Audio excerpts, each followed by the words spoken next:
Shalom Bapak Ibu yang dikasih dalam Kristus Yesus, kita bersyukur hari ini boleh diberikan kesempatan untuk mendengarkan firman Tuhan. Dimanapun kita berada, pastikan kita tetap bersyukur kepada Tuhan, kita tetap bersandar kepada Tuhan dalam situasi apapun. Hari ini kita akan merenungkan satu bagian firman Tuhan, tapi sebelumnya mari kita berdoa bersama-sama. Terima kasih Tuhan untuk hari ini, untuk kesempatan yang indah yang kami terima dari Engkau, terutama nafas kehidupan yang Tuhan masih berikan kepada kami. Kami bersyukur bahwa Engkau tidak pernah meninggalkan kami, dan hari ini kami juga kesempatan untuk belajar firman-Mu Tuhan.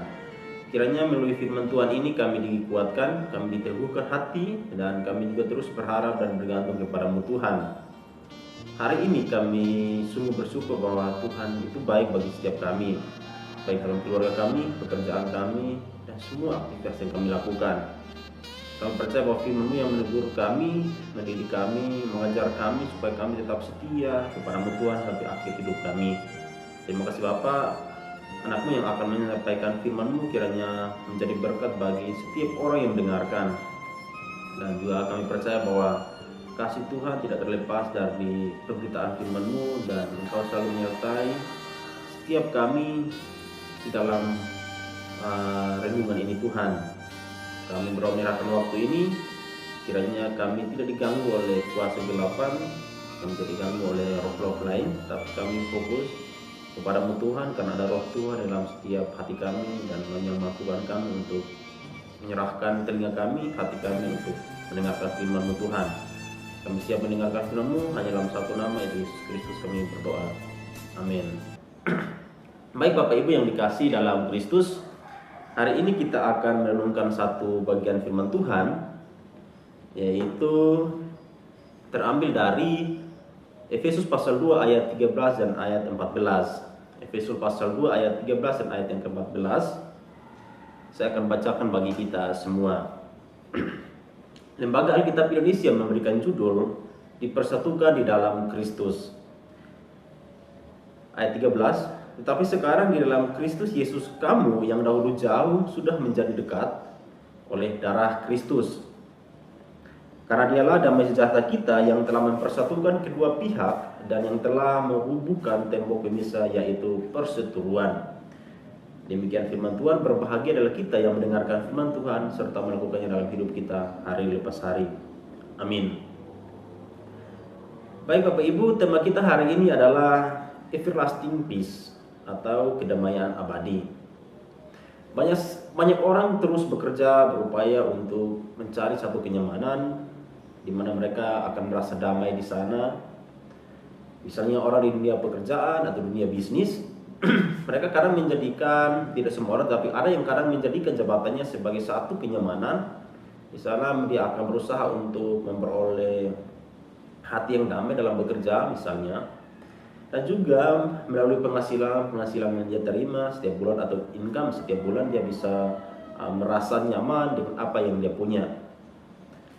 Ada juga orang-orang yang merasa nyaman atau damai karena dia memiliki harta, memiliki gelar pendidikan, memiliki begitu banyak hal yang seharusnya dia terima, tetapi tidak menjadi suatu kebanggaan atau tidak menjadi titik fokus damai dalam hidupnya. Lalu apa yang menjadi pusat kedamaian kita, atau apa yang menjadi sumber kedamaian kita?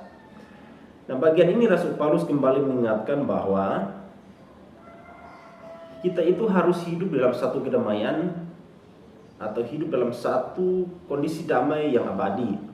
Pertanyaannya itu, kedamaian yang abadi itu terletak pada siapa dan kepada siapa ia berikan.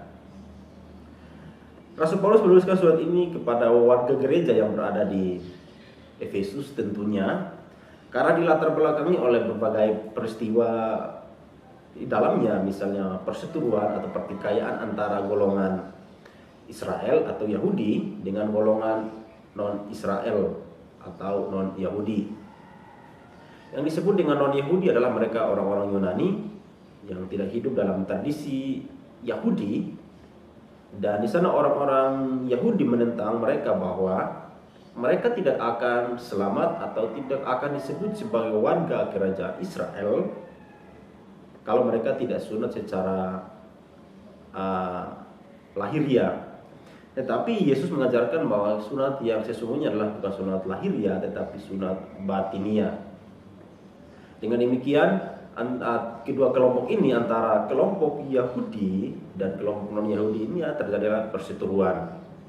Nah, ketika terjadi perseteruan, Rasul Paulus mengirim surat ini kepada mereka untuk meneguhkan iman mereka, untuk memperdamaikan mereka dengan satu penjelasan bahwa kita itu harus hidup damai karena Tuhan itu sumber kedamaian kita.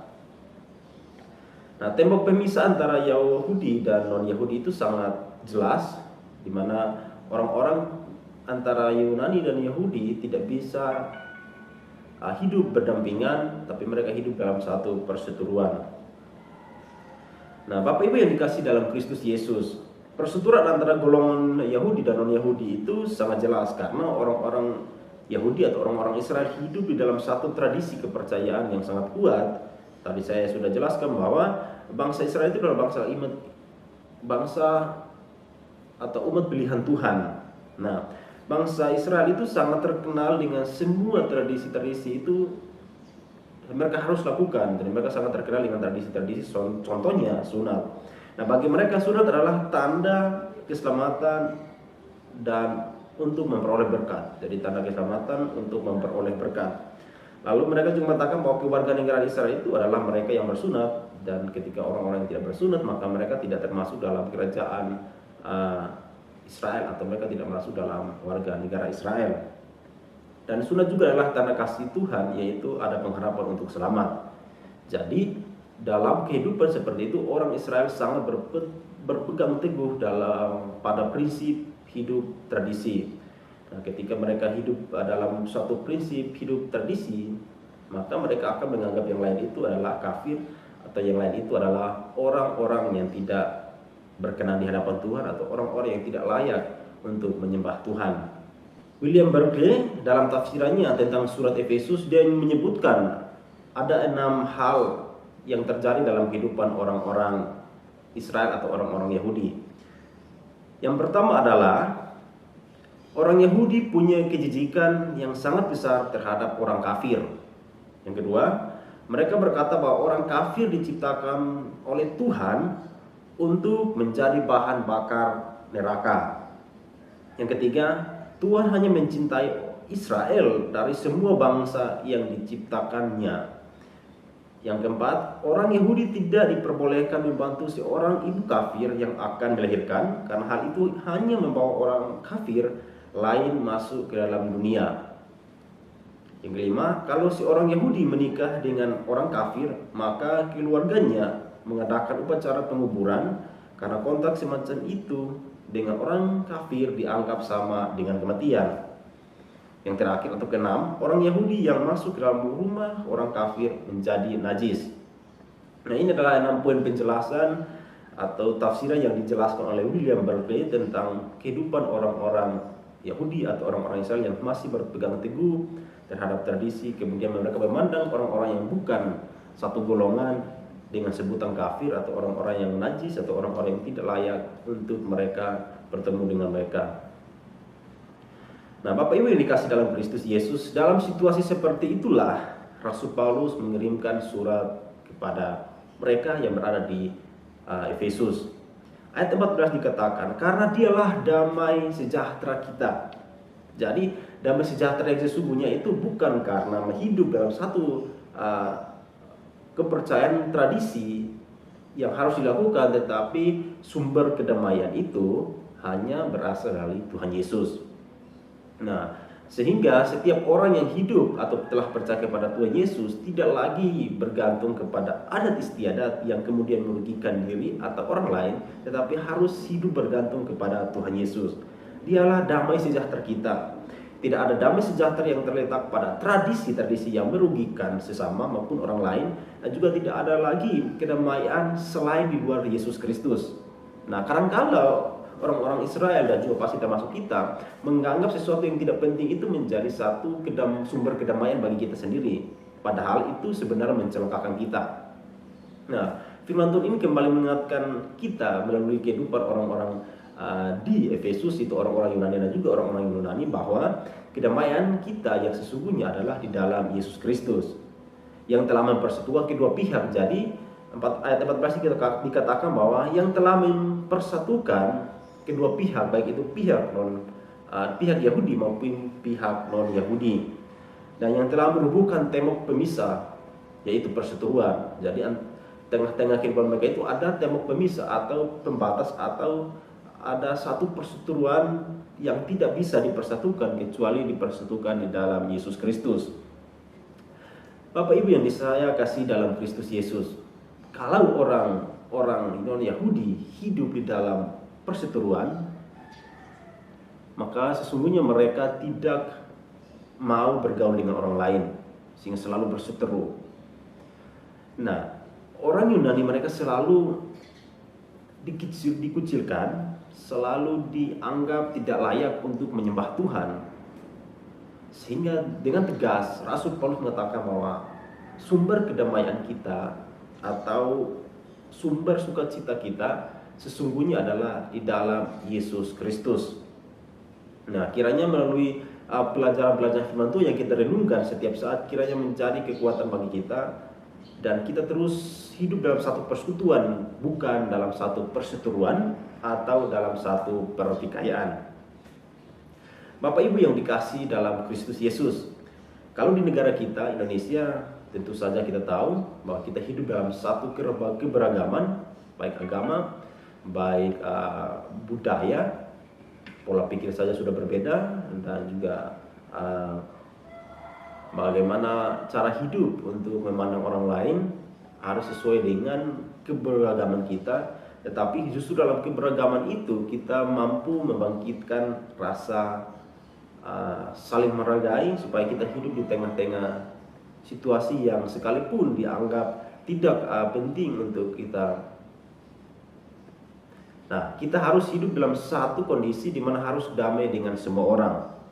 Jadi Bapak Ibu yang dikasih dalam Kristus Yesus, firman Tuhan kembali mengajarkan kita bahwa kita jangan memandang latar belakang seseorang, jangan memandang warna kulit, jangan memandang ras, atau apapun yang akan menjadi pembatas bagi kita untuk tidak membangun komunikasi atau untuk tidak membangun relasi yang baik.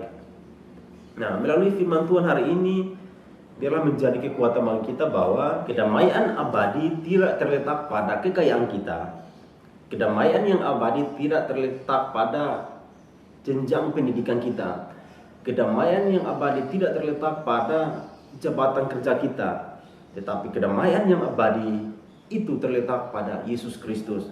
Dialah sumber kedamaian kita. Dia datang untuk mendamaikan yang bermusuh, atau datang untuk mendamaikan yang hidup dalam pertikaian atau perseteruan. Oleh karena itu, mari kita membangun satu persekutuan dengan Tuhan. Kita hidup bergantung kepada Tuhan. Kita hidup berserah kepada Tuhan. Jikalau kita adalah orang-orang percaya atau anak-anak Tuhan, pastikan kita membawa damai, pastikan kita hadir dengan satu kondisi yang memberikan dampak positif kepada orang lain, yaitu hidup dalam damai sejahtera. Matius pasal 5 ayat 9 dikatakan bahwa berbahagia orang yang membawa damai, karena mereka akan disebut sebagai anak-anak Tuhan. Nah, sekarang kita telah percaya kepada Tuhan. Oleh karena itu, dimanapun kita berada, pastikan kita membawa damai. Membawa damai di tengah permusuhan, membawa damai di tengah perseteruan, membawa damai di tengah pertikaian. Hidup kita harus damai, dan hidup kita harus mentransferkan damai itu kepada orang lain. Tetapi ingat, damai yang sesungguhnya hanya datang daripada Yesus Kristus, bukan dari yang lain, bukan dari dunia, tapi datangnya dari Yesus Kristus. Yesus Kristus datang untuk mendamaikan kita. Yesus Kristus datang untuk memberikan kelegaan kepada kita. Dan sangat jelas, orang-orang yang hidup dalam kota Efesus atau warga gereja yang ada di Efesus, mereka hidup dalam perseteruan. Tetapi Rasul Paulus mengingatkan mereka, dialah damai kita. Oleh karena itu, kita harus hidup berdamai, tidak memandang lagi latar belakang, tidak memandang lagi golongan, tidak memandang lagi tradisi, tetapi kita harus hidup di dalam satu persekutuan dengan Tuhan. Kiranya Tuhan menolong kita melalui firman yang singkat ini, dan kita akan menjadi berkat bagi orang lain dan nama Tuhan dipermuliakan. Amin. Kita berdoa. Terima kasih Tuhan untuk firman-Mu yang secara singkat kami telah mendengarkan dan kiranya menjadi kekuatan bagi kami. Kami berdoa supaya setiap orang yang mendengarkan hidup dalam damai, bukan dalam perseteruan, hidup dalam sukacita, bukan dalam pertikaian. Dan kami percaya firman-Mu berkuasa untuk mengubah sikap hati kami yang mungkin saja memusuhi orang-orang di sekitar kami karena perilaku-perilaku yang tidak menyenangkan, tapi kami berdoa supaya damai sejahtera Tuhan itu mampukan kami untuk kami hidup damai dan kami boleh damai dengan semua orang di sekitar kami. Berdoa menyerahkan semua orang-orang yang tidak hidup damai oleh karena masalah keluarga. Tuhan, Engkau berikan ketenangan hati dan kedamaian hati. Berdoa menyerahkan warga gereja GPEI Malang dimanapun mereka berada, kiranya kasih Tuhan selalu menyertai mereka. Bagilah pekerjaan mereka, pendidikan anak-anak, dan juga setiap kegiatan yang mereka lakukan. Rumah tangga mereka, Tuhan Engkau berkati. Kami perlu menyerahkan juga COVID-19 yang terus menyebar di Indonesia. Kiranya dengan kasih-Mu Tuhan, dengan pertolongan-Mu, Engkau bekerja melalui tim medis. Engkau juga bekerja melalui tim gugus penanganan COVID-19, supaya mereka terus bekerja untuk memutus, untuk mencegah, bahkan mengobati penyebaran virus corona ini. Tuhan, perlu menyerahkan seluruh gereja yang melakukan ibadah baik secara online maupun offline. Tuhan Engkau berkati mereka. Terima kasih Bapa. Sekali lagi, everlasting peace atau kedamaian abadi hanya ada di dalam Yesus. Ajarlah kami untuk selalu hidup damai dengan siapapun, termasuk musuh sekalipun. Kiranya kasih Tuhan mampukan kami untuk kami terus hidup damai, karena Yesus telah mengajarkan kami untuk membawa damai dimanapun kami berada. Terima kasih Bapa. Inilah doa kami Tuhan. Kami bersyukur untuk firman-Mu. Hanya dalam satu nama, itu Yesus Kristus, kami berdoa. Amin. Selamat hari Minggu Bapak Ibu. Tuhan Yesus memberkati.